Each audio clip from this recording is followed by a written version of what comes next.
All right, welcome everybody. It's good to have everybody, and tonight's guest in our PLC College Player Series, our second guest in the series, is Jacob Mandish.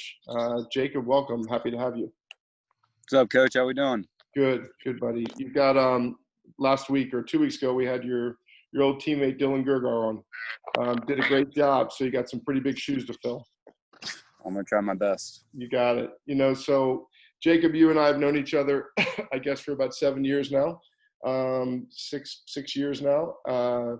You played for me at Severn School, had a standout career as a combination guy down low playing close defense, and then running up top at long pole. You're arguably one of the best athletes to come out of that school in decades, both from a football standpoint, from a lacrosse standpoint, and you certainly had the athleticism to be able to pull off both positions really well.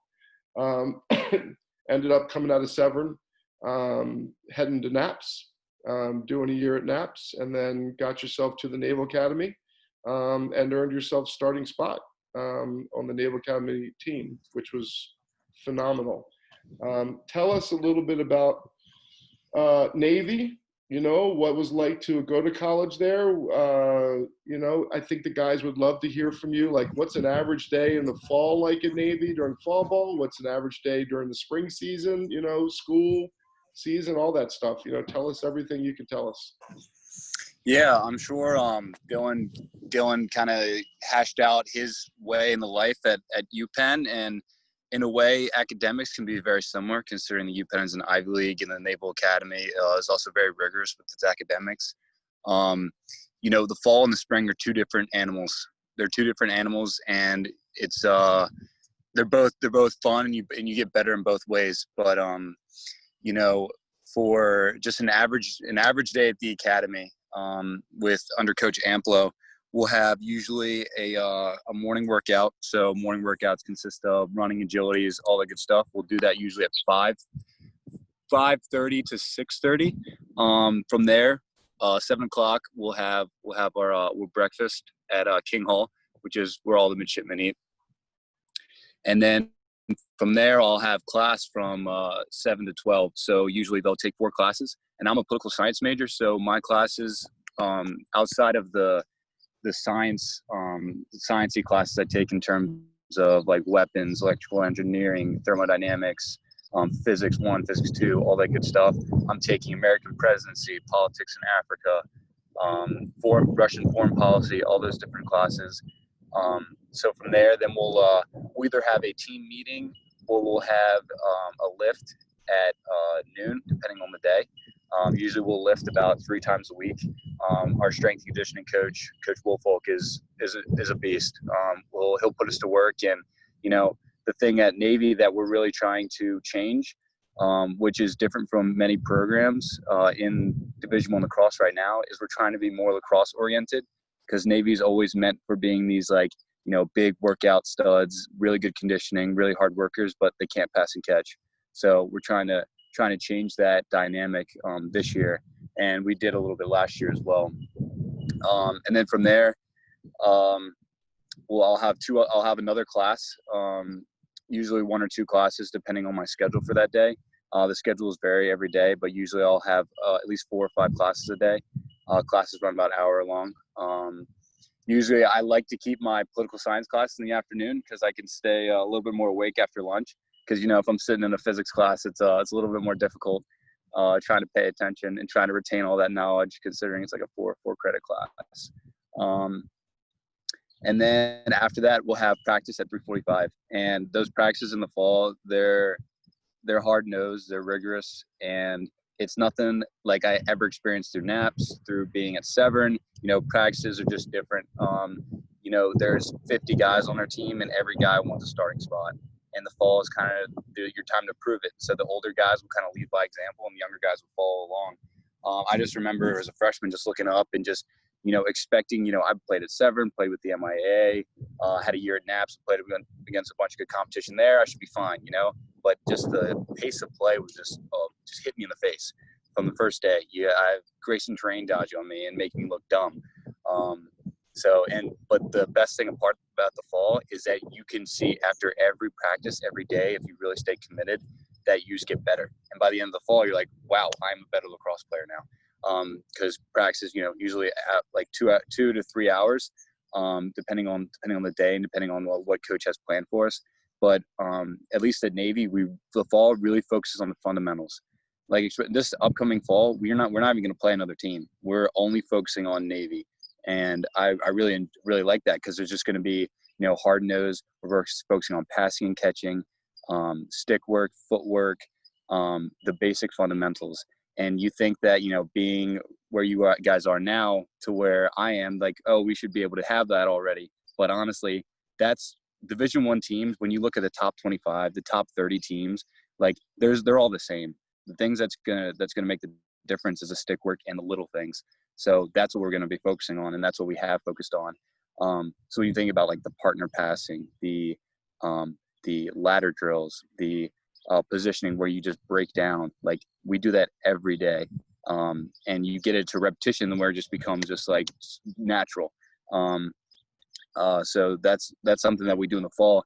And the spring again, it's a whole different animal compared to the fall because we're also trying to maintain competition throughout the week, but we're also trying to figure out who we're going to beat on Saturday. So Monday usually looks for us in terms of like our schedule. Say we have we just played Maryland on Saturday and we got Lehigh on Patriot League play the next Saturday. We're looking at Maryland film and where we could have done better, different things. We'll look at film at 12.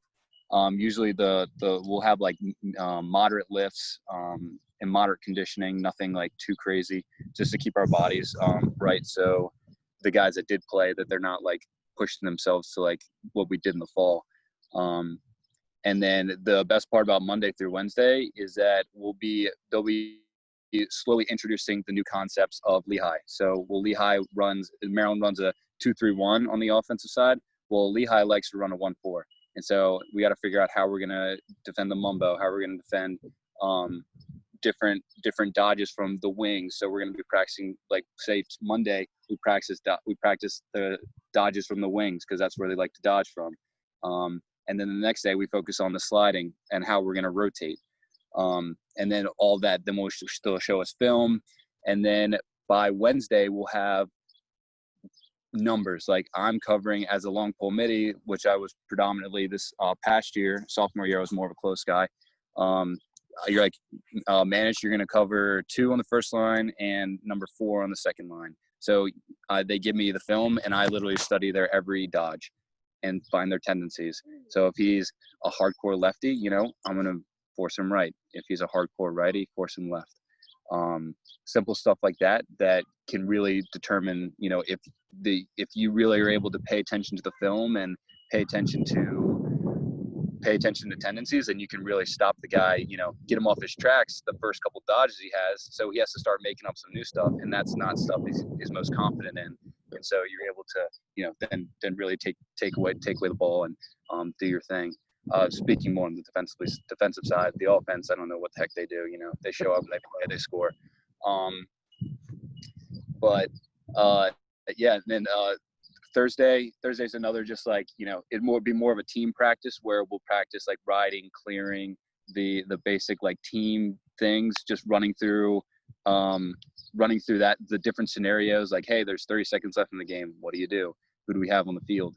And then Friday, we're over at Navy Marine Corps Memorial Stadium, which is the best place, I think, in college lacrosse to play.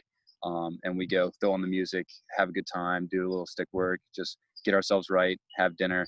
And then Saturday, we have our game. And, being a Navy lacrosse player, I just think is something special and something different because every time you're putting on that uniform, you're representing not only the people that have come before you that have played Navy lacrosse, but the entire branch of the Navy in terms of service, as well as the Marine Corps. And so, we had a meeting the other day with just seniors and we broke it down. We have 13 games next year. I have 13 more hours to represent Navy at the least. So what am I going to do now to make that more and try to make that 15, 16, 17 hours where we're playing on Memorial Day weekend. So yeah, that was a long answer to your short question, Coach, but Yeah.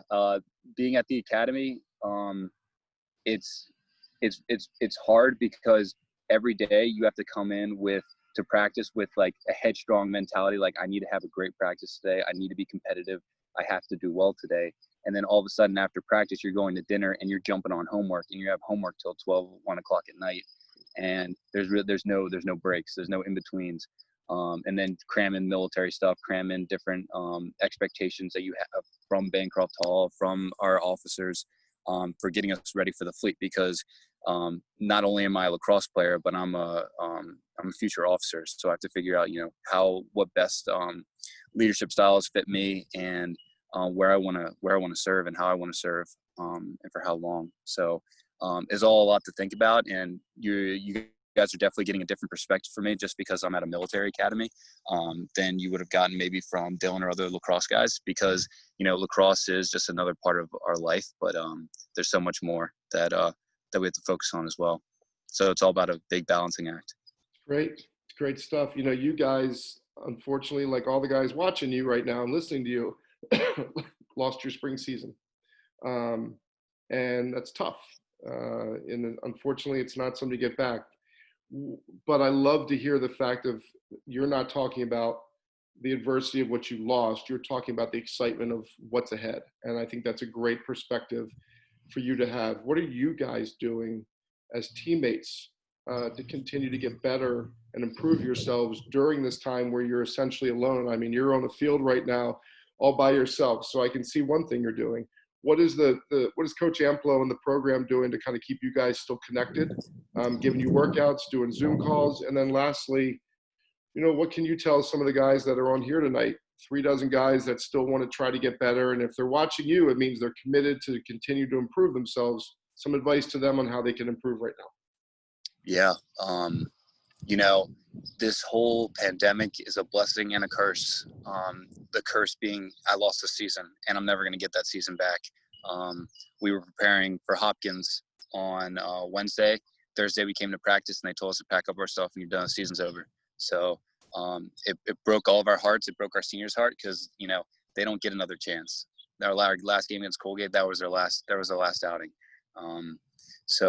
And it really taught me, what it really means to leave everything out on the field every single day, because you don't know when it's gonna end, depending on injuries, depending on whatever circumstance. You just never know.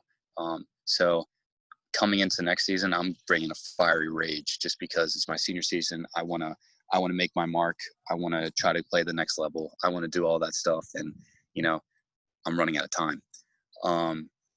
But in terms of the team right now, we have about 1 to 2 meetings a week through Zoom, where we're doing a series right now. It's a mental performance series with Brian Kane. So focusing on the mental game of lacrosse. The mental game is 90% of the battle, to be honest. And we're talking about goal setting. We're talking about our vision as a team. We are talking just about how these championship teams, how their worth ethic was displayed in this time, so that come Memorial Day weekend, we know how we got there because of our worth ethic. And senior year is a little different. We're meeting a lot more as a group, just to hash out our vision as seniors, because it starts with us.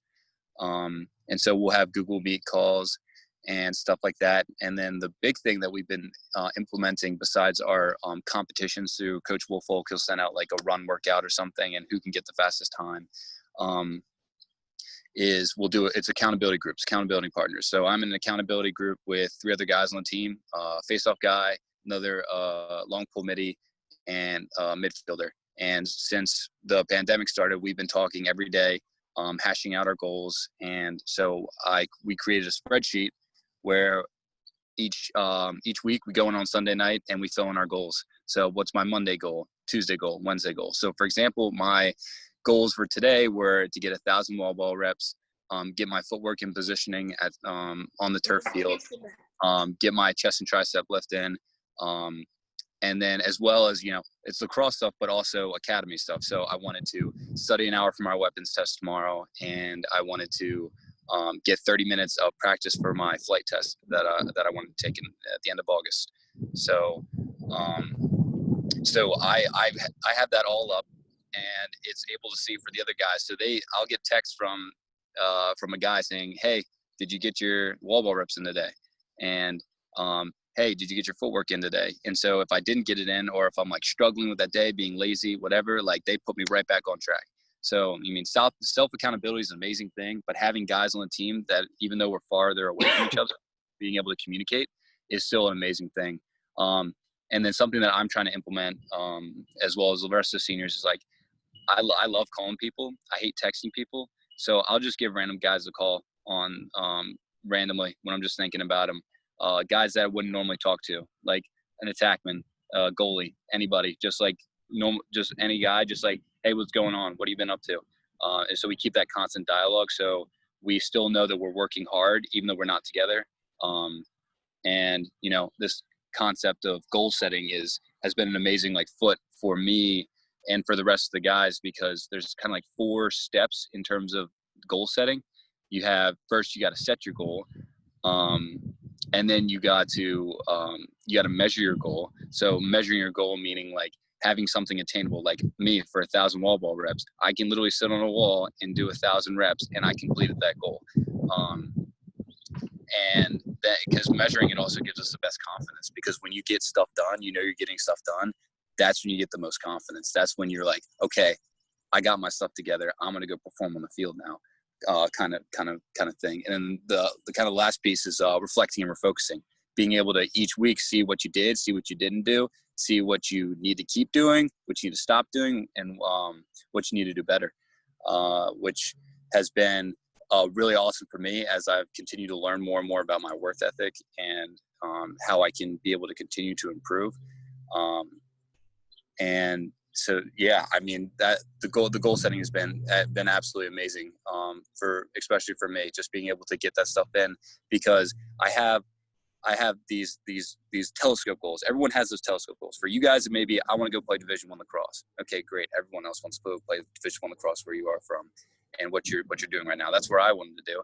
But what are you doing each and every day so you could get to that goal?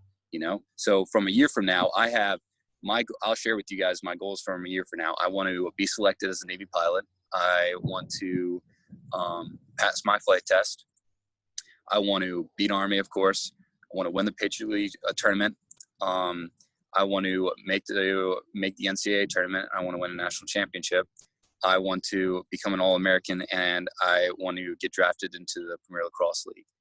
That's like that. Those are goals for me that I have sitting like a year from now.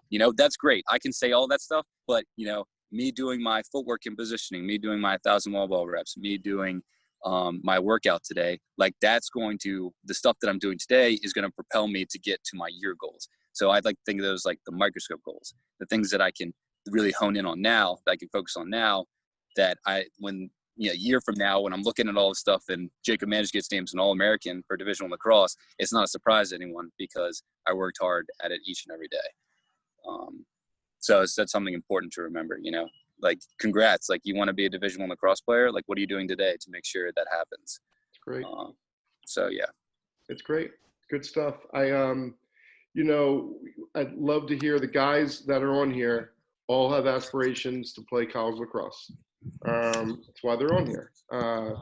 I'd love to hear your thoughts to them on, all right, fellas, here's what I learned about college lacrosse when I got there in terms of the difference between where I came from and where I am now. I thought this was tough in high school. Boy, did I learn in college how tough it was. So share some of the differences between high school and college lacrosse, and some of the things that you think, maybe looking back, maybe you could have done differently to prepare better. Maybe you could share that with these guys. Yeah, kind of what I was talking about with the goal setting. Like, I wish I had that in high school. I wish I knew about that, and I wish I had that that motivation and drive to do that every day, because I didn't. And it's not that I didn't do anything. Like, clearly I got here somehow, some way. But I wish I had more of a structured foundational thing. And if for you guys, I'll give you guys my contact information after this. You want to reach out and like hash out your goals, and so I can help you along that path. Like, I would love to do that. Currently at the academy, I'm in the position of platoon commander. So I'm in charge of 40, 50 other people at the academy in terms of accountability, just way of life. And, right now I'm trying to focus on like the riots and all that good stuff and all that, all just making sure my people are okay. But I'm also trying to figure out, all right, we're doing the same goal thing. Like I'm able to connect with my people outside of, me being in my house saying just like, hey, how did your double E test today go? Or how the other things go? So just to keep track of that, and you can keep track of that too. So if you want help with that, I'd love to help you. But again, like I said before, with high school and college, it's different. It's just different. And it's different for everybody in different ways. For some guys, like it's strength, there's gonna be guys that have spent 3 years in a weight room with a Division I weight training coach, and you're coming in off of high school and they're gonna bully you the first couple of days, and it's not gonna be fun. And but that's where grit and that's where kind of resiliency comes in. It's faster. You might be the fastest guy on your team right now, or you might be fast in general. Like either you're going to be as fast or people are going to be faster than you. And that's just going to be a fact. When you get there, like everyone that you're going to be playing with in college lacrosse is going to be the big shot from their hometowns.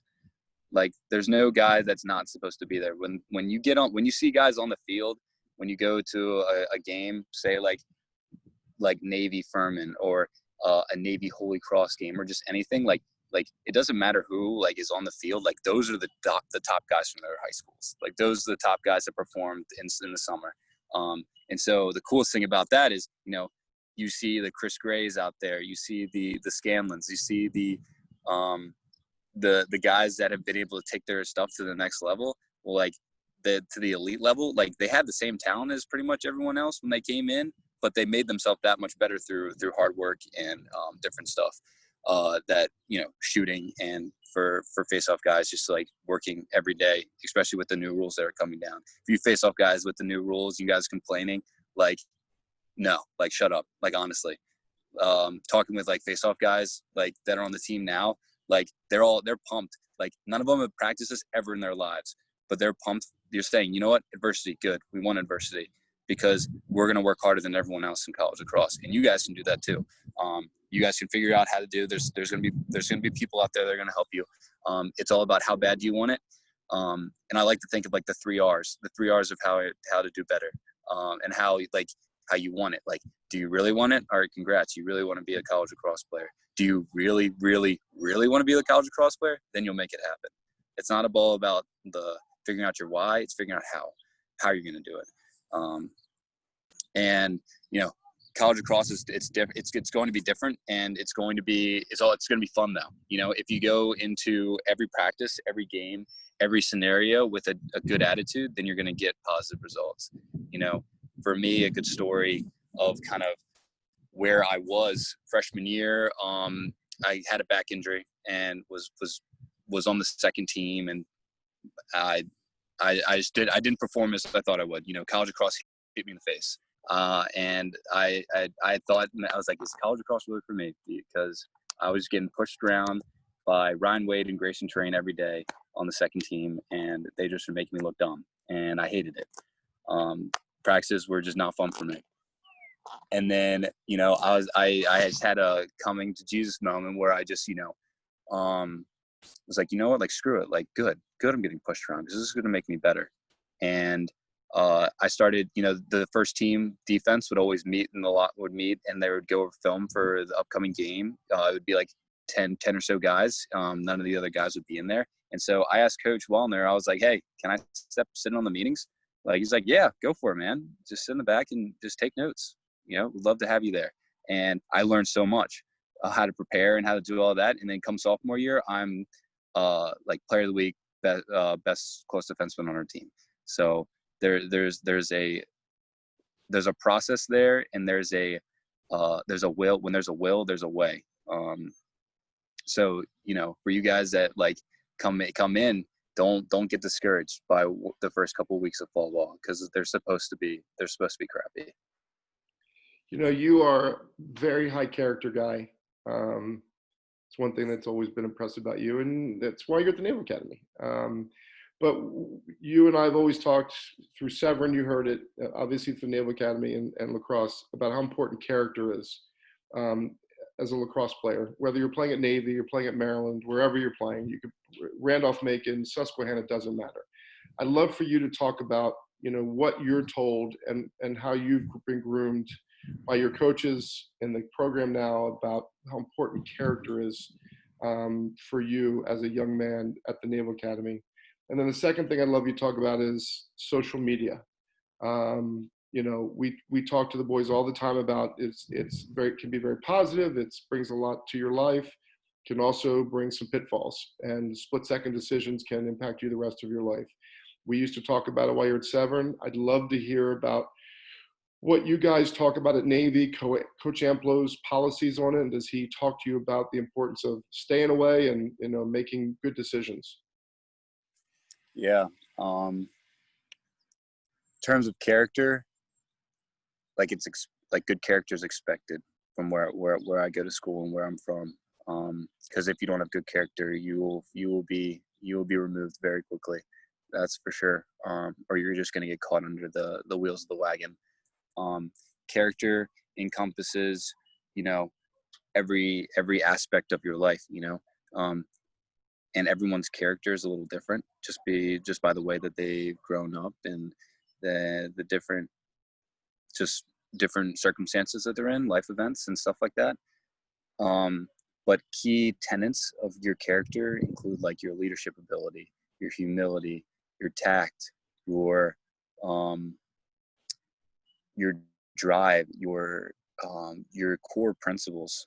For me, my core principles like faith, love, drive, dedication, determination, like all of those are 5 quick things that I live my life by, that people with character are going to do the right thing, and they're going to have integrity, and they're going to understand who they are and why they're doing what they're doing. Like, there's every decision that you make is going to have a consequence, good or bad. And so what are you doing now that is good? What are you doing that is bad? Everyone has both of those things. And how can you cut out the bad and increase the good? Honor, character, commitment. Like those are just stuff that you just have to keep ingrained, that honestly I'm a robot to this point with, where it just ingrained in my head that that's what I need to do and what I need to continue to work at being better at. In terms of social media, I guess one more thing with the character, especially like being at Navy and being on the lacrosse field and being anywhere where you are with lacrosse, like there are kids that are watching you. Like there's little kids like little Johnny that wants to, hey, I want to go be like number 8 when I'm older. You were all there. You were all sitting in the stands, like watching those guys. Like that is so cool. Like I just kind of had like a all around moment when we're running out on the field against Army last year for the 100th anniversary, 20,000 people in the stands. Like the roar of the crowd just like is like making my heart just like fly. And I'm like thinking there are thousands of kids in the stands that are looking and watching me play. Like how do I play? What does that mean? Like, what does that mean to play? Like with, like when you see like guys like running out, diving for ground balls, like just giving it all they have. You see that just to the 100th degree when Army Navy plays. But in any lacrosse game, you see those guys that make that extra effort plays. Those are the guys, like that's the real teammate that I want on my team. That's the guy that's going to put it on the line. Those are what the kids are looking up to, whether they know it or not.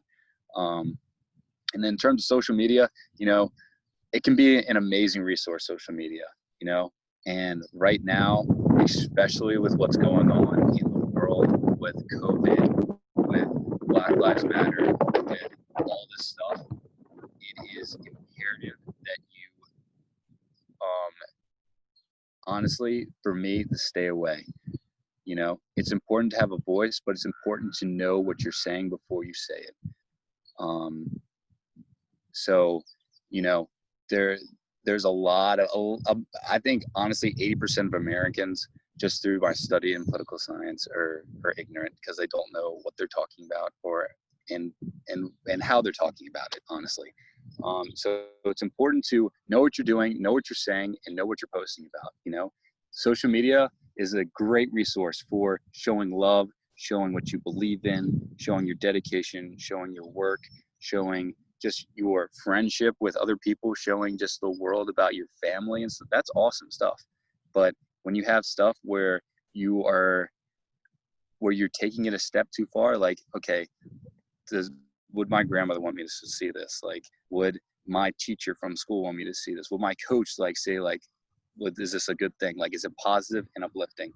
That's just honestly, and again, with Coach Amplo, he has the hardest and easiest job in terms of coaching at the Naval Academy compared to other Division I coaches, because he gets Navy guys that we kind of know what's right and what's wrong in that sense. But the bad thing is that he has to deal with our Navy schedule, so that also sucks. But honestly, the easiest thing to say with that is just be smart. Just be smart. Give me a few seconds on, I don't know, it's been a while, if you remember your recruiting process. You got 36 boys on here, all who want to go through it. And, Dylan had some great, great advice, because as he committed early and then grew up a little bit and realized he wanted some different things, got better. And so more opportunities open themselves up. And I don't know if you look back, and I know the Navy was the perfect fit, but if you could share some insight and advice, say, look, fellas, when you go through it, don't get too high, don't get too low, whatever you want to tell them about the recruiting process. Yeah. It's different for you guys because right as I figured out I was going to Severn, I was getting emails from colleges about coming to college, like committing for college, and freshman year of high school. I was 14, 15 years old. Like, I didn't know what the heck college was and what that even meant and how important it is for my life and for my future work and all that good stuff. And so what's different that I'll add is, for me, my recruiting process is a little different because, I committed to the Naval Academy, but then I opened my football recruiting up my junior year. I opened it up for colleges. I talked to Wake Forest. I talked to Syracuse, Holy Cross, Lafayette, a couple other schools. And I had to sit down like, okay, Jacob, you love football. You love lacrosse. You got to pick one. But then, it was like, wait a second, like this is not the point. Like, you're picking where you want to go to school. Like, school is going to be 80% of your life. Lacrosse is going to be 20%. It's where you go to school and how you fit in, and if it's everyone's got their right school, their right fit, is going to be way more important than what color jerseys they're wearing, or what, honestly, for me, it was what sport it was. And I decided, the Naval Academy is a once in a lifetime opportunity, and I have to take that, no matter how much I care about football. And so, in terms of the recruiting process, be persistent, let the coaches know you're there. Do the things you need to do in terms of video making, in terms of writing the emails. You let the coaches know you're there. Be annoying in a way, where you're sending, and make your list. Top 5. What are your top 5 schools that you want to go to? And be honest with yourself, but also you have 2 or 3 you're honest with yourself, and then 1 or 2 you're like, all right, like I can do that, but it's a stretch. And the best resource for that is your coaches. Your coaches will give you the best feedback because they want the best for you. They're not gonna say, hey, yeah, you go send an email to the Syracuse guy, commit to Syracuse, and be at the end of their bench for 4 years. That's no fun. Or be like a killer player at Lafayette and be the starting midfielder for that team, and be able to show your talents off. Everyone had, and maybe Lafayette has a great major that they offer that Syracuse doesn't. It's important to research the school, find out, like for Dylan, like the education systems at Lehigh and UPenn are very different, and he made the right choice. Lacrosse maybe is a little better at UPenn, but I know he made the decision because UPenn has an amazing academic record, and he's getting what he needs and the resources and the opportunities to excel outside of lacrosse in the workforce. So, figure out, it's a far ways away, but it's also important to think about it now, saying like, hey, what am I interested? Am I a math or science guy? Am I an English or history guy? Do I want to sit at a desk my entire life? Do I want to go grab a gun and go take down people overseas? Different things like that you need to start thinking about now, because your college decision is going to be not only for you, but for your family and for your future life. And it's all very serious and important. And if you're doing it only based off of lacrosse, then you're not doing it the right way. It's great. It's great advice. And you, at the beginning of that, you start talking about school. And one of the things we've always stressed to the boys, in students first. Love you to talk to the boys about the academic side of your life and how, lacrosse is lacrosse, but school is what in high school, the foundation that you laid for yourself in high school is both what allowed you to take advantage of the opportunities that presented themselves and gave you, the leg up. So when you got to Navy, you were prepared and to take on those challenges. So I'd love you to talk and say, boys, academics is where it's at. Boys, academics is where it's at. You're going to have the opportunities that you're going to get through recruiting with a good GPA. It is much easier for a coach to say yes to a guy with 3.6 than a guy with 2.9. That's just facts. And I've been in as a junior, sophomore. I've been in the rooms where coaches are bringing in guys and they're talking about him like, yeah, that kid is a great lacrosse player, but he has a 2.4. He's dumber than a doornail. And not saying that guys with 2.4s for you guys out there with 2.4s are dumber than a doornail, but the guys that just have the doy talking and all that good stuff. But besides that, you work hard now. I believe that you make school as hard as you want it to be. You make tests as hard as you want them to be. Your calc test senior year could be extremely difficult when you don't study. It's going to be difficult for anybody that doesn't study. But you put that extra hour, 2 hours of work in that you need. That's what's gonna make the mark. For you guys that just putting academics first it goes without saying that it's the most important thing for you guys right now to focus on, especially what you're in the summer and you can do a bunch of lacrosse stuff, but pick up a book, read, get stuff, get some knowledge and get some, even if it's just a fun book. I'm reading a Western right now, and I just reading is a joy. That's something I didn't do in high school because I was like, who needs to read? I'm a lacrosse player. So, because at the Naval Academy, the biggest thing I figured out is that, my grades will show how hard I worked. And,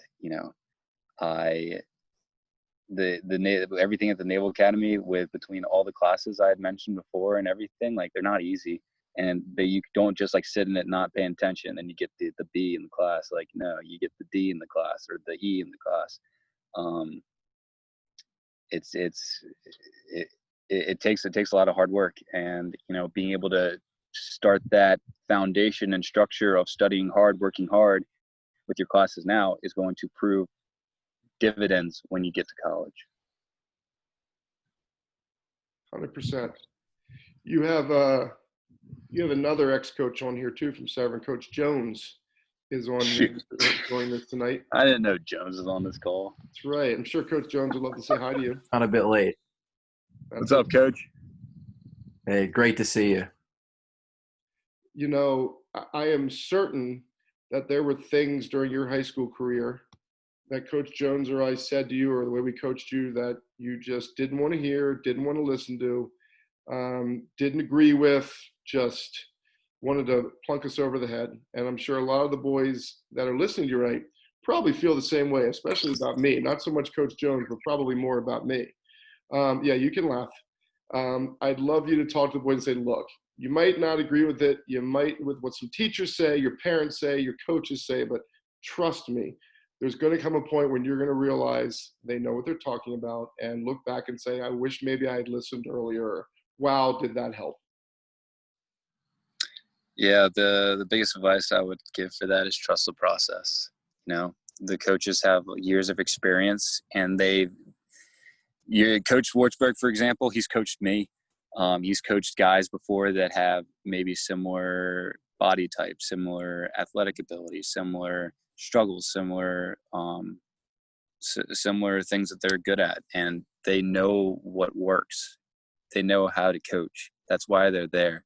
And you guys got lucky with Coach Schwartzberg and Coach Jones because, you know, they don't care if you like them or not. You know, they're gonna push you because they care about you and they love you.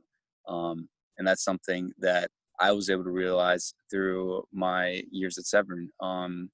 You know, just a story about like me that the coaches will laugh at, that I laugh at now, that during the time we hated each other for. You know, we're about to play boys Latin, and Patrick Spencer was the attackman on the other team, and I was a junior at the time. I was playing close and pull, moving up and down, and the goal of the game was to shut Patrick Spencer off. They were going to use me, and I was supposed to not let Patrick Spencer touch the ball. So, you know, me being a big ego guy, I decided to let him catch the ball. And you know what he did? He ran by me and he scored. And you know, that was just me clearly just, you know, being just oblivious to the scouting report, the scouting plan, just the what the coaches are saying, because the coaches have an idea of like, hey, he's a really good player and we're going to use you to shut him off. We need you to shut him off. That's your job. Everyone has a job on the team. And, you know, when coaches are getting hard on you at practice, it's because they have a job to get you better. And if they say, hey, get lower when you're approaching, like, that means like get lower, because when you're standing up straight, you're not going to have as much balance and you're going to get run by. Just little things like that. Because, you know, they're another set of eyes, because you could be looking and you could be doing all the things on the field that you think are right, but they can see the whole picture. And yeah, 99 times out of 100, they're right. I still haven't figured out one time that they're wrong. I would have said 98, but that's fair. And you know what the fun part about that story is, and that's funny you tell that, was that it wasn't but a few years later that you got to match up with Patrick Spencer again. And Coach Wellner put you on Patrick Spencer. And as kind of what we've discussed tonight, the experience of seeing him before, the experience of failing against him before, was part of the groundwork that was laid for you to become a better player. And ultimately, when you played him in college, you did a fantastic job on arguably a talent of a generation.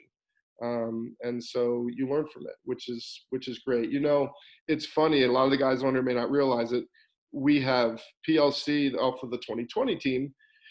We have two of our players that are heading to Navy, both of them heading to NAPS. One is Charlie Brady coming out of St. Mary's, and the other one is a guy that shares your last name. And you are very blessed. For the guys that are on here, Jacob has his middle brother, Joel, who played for us at Severn as well, who will be in his second year at Navy, who's a fantastic, fantastic athlete. And he won't get to share the field with his third brother, but his youngest brother, John, or his next brother in line, I should say, John, a PLC 2020 gold member, is going to NAPS and following the footsteps of, you know, two older brothers. So that's got to be a source of great pride for you and excitement for you. And although the three of you won't share the field, you know, you're still going to be bonded together in life by this brotherhood that you guys have with Navy lacrosse. Yeah. Something that, you know, just getting John ready for the next level as he's, you know, finishing out. He just finished out his senior year. He's not at home right now, but we've been on the field every day doing stick work. And I'm doing stick work with him. So when he gets to NAPS and when he gets to the Naval Academy, he already has a leg up, you know. Like we said before, in terms of, you know, it's different. It's a different strength, different pace of play at the next level. But what are you going to do now to make sure that that's not as difficult at the start when it happens. Doing the things you can now in terms of footwork, in terms of passing and catching.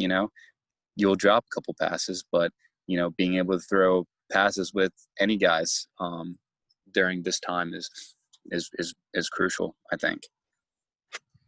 No, that's great. I challenged you at the beginning of this 45 minutes ago that you had big shoes to fill from Dylan, and you more than filled them. And which means that in 2 weeks, we've got one Charlie Olmert who will be coming on, who's going to have monster shoes Chuck. to fill. You got it. So, hey, I can tell you, I know Coach Brad would say this right now, sitting here listening to you. It is with tremendous pride that I have to sit here and bring you on in front of these boys and bring you on with a purpose, because these guys, every one of them, I can tell you fellas, you want to be like Jacob, a guy who recognized he had a lot to learn, recognized his talents, and has worked hard and committed himself to making him the best he can be as a lacrosse player, but more importantly, as a young man. And so, on behalf of Coach Jones, it's such an honor to watch you and have been a part of your growth and see where you are, and know that honestly, the future of the country is in your hands and guys like you.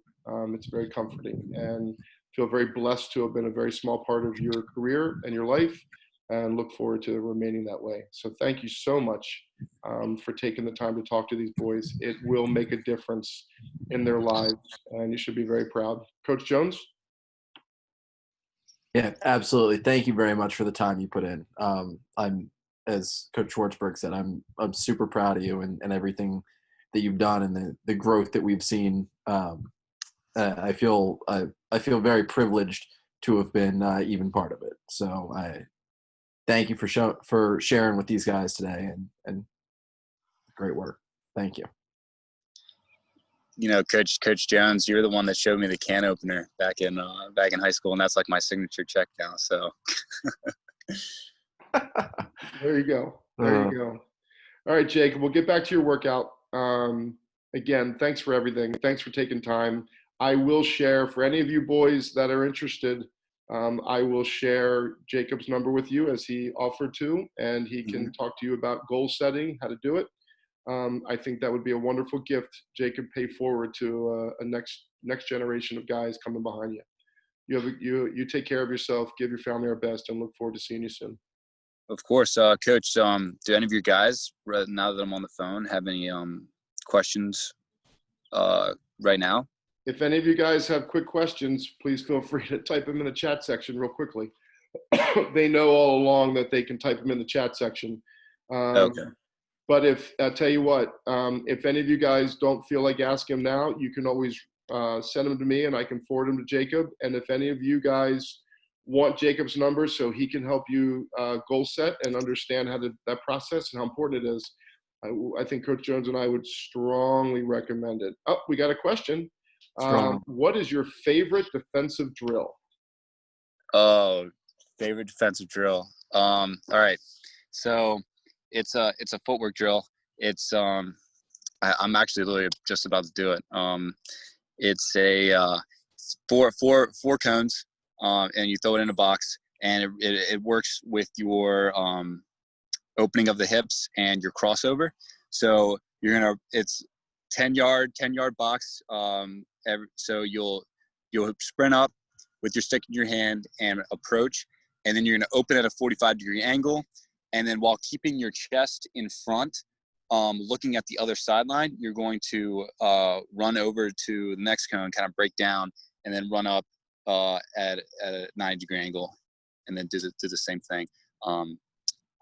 Coach, if you have enough time, I can show you right now. I'm literally just about to do it. If you're willing to set the phone down at an angle where we can see, I think the boys would love it. Shoot. Let's see if we can make it.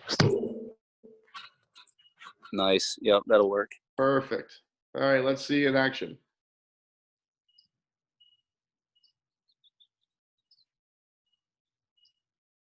Can you guys see me, Coach?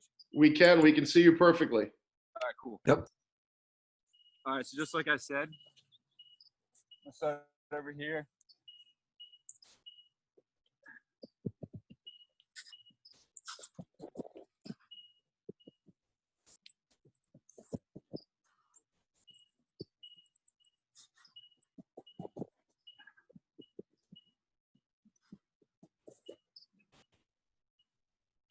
That's a favorite one.